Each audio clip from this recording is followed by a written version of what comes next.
Now let's come to the next term, that is angle. So angle, how do we define angle? When two rays start from the same point, then they form an angle at that point. दो रे यदि एक ही starting point से आरंभ हो रही हो, start हो रही हो, तो उनके बीच का जो एंगल है, तो वो जो उनके बीच में है वो उसे हम angle between the two rays कहते हैं. And then we say that the two rays form an angle at that point. तो ये जो यहाँ पे थीटा एंगल दिख रहा है, so this theta angle, theta is the angle formed by rays AB and AC at the point. At which point? At the point A. So this is how we understand the term angle and the angle formed by two lines or rays or line segment. ठीक है, तो normally हम raise की help से define करते हैं, क्योंकि यदि ये रेज नहीं है तो फिर आप पीछे भी एक्सटेंड हो जाएंगे तो फिर बहुत सारे एंगल दिखेंगे. हम एक ही एंगल, एक specific angle form by two lines और टू डिफरेंट सेगमेंट्स और टू डिफरेंट रेज की बात कर रहे हैं, तो it's better to define in terms of rays here. तो रेज की सहायता से हम एंगल को डिफाइन करते हैं. Now the two rays are called two arms of the angle. So this is an arm A B of the angle and this is another arm of the angle.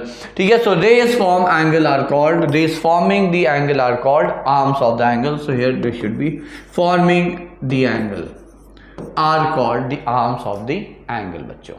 ठीक है, तो ये हो गया angle को समझने का तरीका, उसकी definition. Now coming to the next important point है, that is types of angles. आपने बहुत सारे टाइप्स ऑफ एंगल्स ऑलरेडी पढ़ रखे होंगे. Let's have a quick discussion on each and every type here. तो पहला है acute angle. Any angle form measuring between 0 degree and 90 degree is called an acute angle. हमें पता है कोई भी एंगल थीटा जो कि 90 डिग्री से कम हो और 0 डिग्री से बड़ा हो, वो आपका एक्यूट एंगल कहलाएगा. So this is our acute angle. ठीक है, तो ये यहाँ पे सामने आपके ऑब्वियसली आपको दिख रहा है, ये 90 से छोटा एंगल है, तो ये एक्यूट एंगल है. Now the next one is right angle. So what is right angle? 90 degree angle. So the angle which measures 90 degree is called the right angle. We all know it. ठीक है, और right angle से संबंधित एक बहुत ही important theorem आपको definitely याद होगी, and that is our Pythagoras theorem. तो चलिए, चूंकि हम लोग राइट एंगल ट्रायंगल देख रहे हैं, तो एक बार पाइथागोरस थ्योरम को भी रिकॉल रिवाइज कर लेते हैं.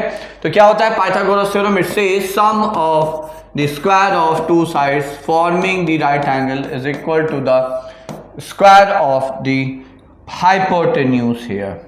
ठीक है, तो ये हो जाएगा BC square.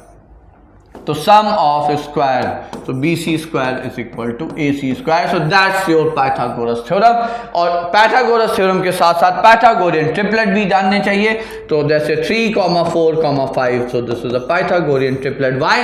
Because if you add the square of first two, it will give you the square of the largest among these 3 and that is 5 square. Similarly आप इसको तीनों को 2 से मल्टीप्लाई कर दिए तो 6, 8, 10 is a Pythagorean triplet. Likewise you multiply all 3 by 3, so 9, 12, 15 is a Pythagorean triplet. और इस तरह से आप जितने चाहे उतने Pythagorean triplet लिख सकते हैं with the help of just one. But beyond these also there are several many Pythagorean triplets जो बहुत कॉमन है. 5, 12, 13 आपको याद रहना चाहिए.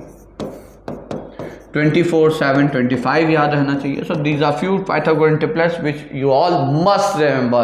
It may help you in increasing the speed of your solution whenever required. तो आप जनरली पाएंगे कि बहुत ही स्टैंडर्ड टाइप के पाइथागोरियन ट्रिपलेट्स यूज हो रहे होते हैं, जहां पे आपको 2 लेंथ और इन द ट्रायंगल दिए हुए राइट एंगल ट्रायंगल. तीसरा यदि आपको पाइथागोरियन ट्रिपलेट याद है तो आप अपने आप से लिख सकते हैं बच्चों. Anyways, so that was second type of angle here, right angle. Next is obtuse angle. तो ऑब्ट्यूस एंगल के लिए क्या है कि कोई भी एंगल थीटा यदि ऑब्ट्यूस एंगल होना है तो it has to lie between 180 degree, it has to be less than 180 and greater than 90 degree.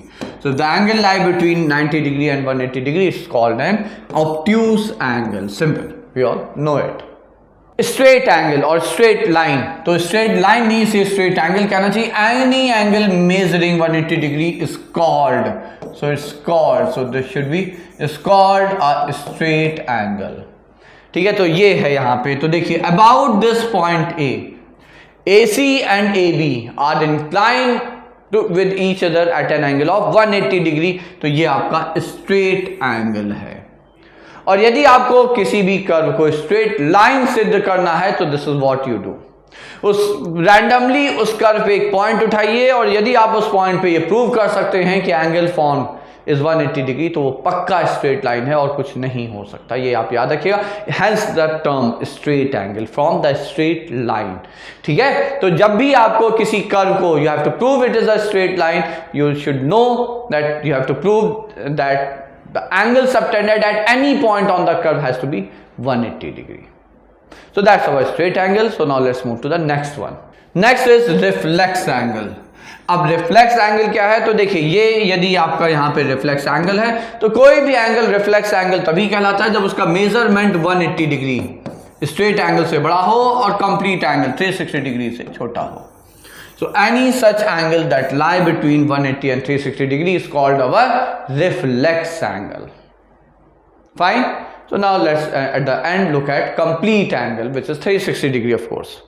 So complete angle, an angle measuring 360 degree is called complete angle. और complete angle आपको कब मिलता है कि किसी भी पॉइंट के अबाउट जो complete angle, that's why its name is complete angle, किसी भी पॉइंट के अबाउट जो पूरा एंगल बन रहा है वो आपका 360 डिग्री एंगल कहलाता है। तो ये पॉइंट है A, इससे आपने एक रे बना ली है भी। अब यदि आप यहाँ से प्रारंभ करें और यहीं पे आके घूम के वापस आ जाए तो ये पूरा एंगल जो बना, this is our 360 degree angle, the complete angle. तो सिंगल जो आपका एंगल है उसके इतने प्रकार हो सकते हैं, इतने टाइप हो सकते हैं, basically on the basis of measurement of angle. उस एंगल का मेजरमेंट क्या है, इसके बेसिस पे this is how you can define और क्लासिफाई द एंगल हियर। तो ये होगा आपके 6 classification. Now let's move ahead and look at the pair of types of pair of angles. कितने टाइप से आप कितने टाइप के पेयर ऑफ एंगल्स को डिफाइन कर सकते हैं। तो अब चलिए आगे हम लोग उस पर चर्चा करते हैं बच्चों।